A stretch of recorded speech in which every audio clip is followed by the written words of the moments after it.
Hey, Sue Madrid.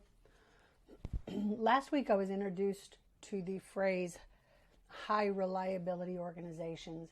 And I think while we all know when it's important to identify as a high reliability organizations, i.e. hospitals, people that manufacture planes, we need the work to be done right. And these guys have very complex rules of operating. And when I was thinking about that, I was thinking about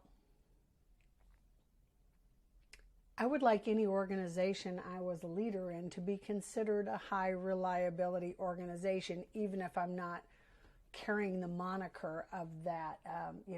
I was in furniture in my last position, and if you're in furniture, we all talk about furniture emergencies, and the struggle is real, right?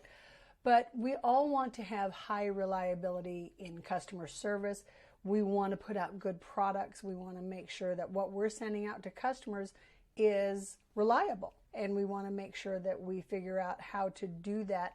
And we tend to think about that from the top down. It starts with our leadership, and how do we cascade down all of the information that it takes to be a highly reliable organization. Well, here's the secret. It's not just a top-down initiative.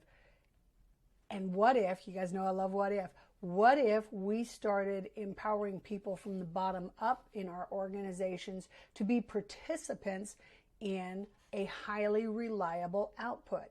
Every organization, big to small, small to big, has a complex social network of people inside the organization. So while we think about org charts or accountability charts having this top-down, very stringent columns of how things work and who's responsible for what, in my last role I found it was really helpful to do that circularly.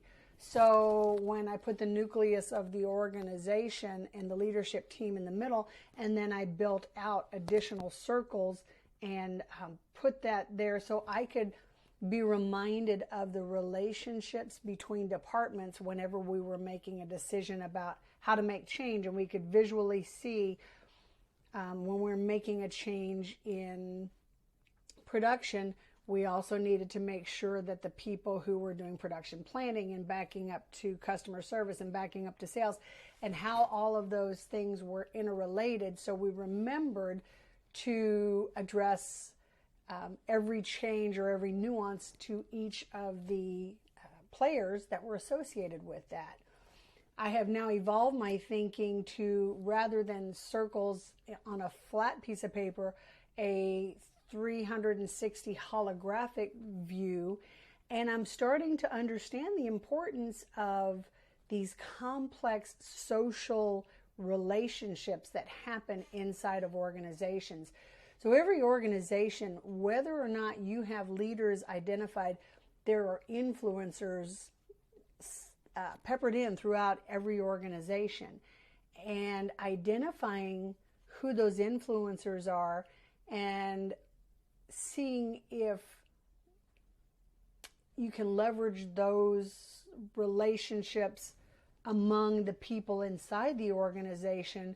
So the influencers are sharing key messaging, and this has to be, those kinds of influencers are people that do this because they want to do it. That's not something anybody can command those people to do.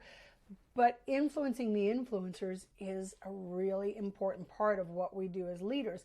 And I'm asking, if you in a leadership position, are you even aware of who your influencers are on the bottom part of your org chart, on the bottom part of your accountability chart? Are you even considering how to leverage that group of people? And again, that fragile social network, you need to support it, and you need to embrace it and understand it for what it brings to your organization.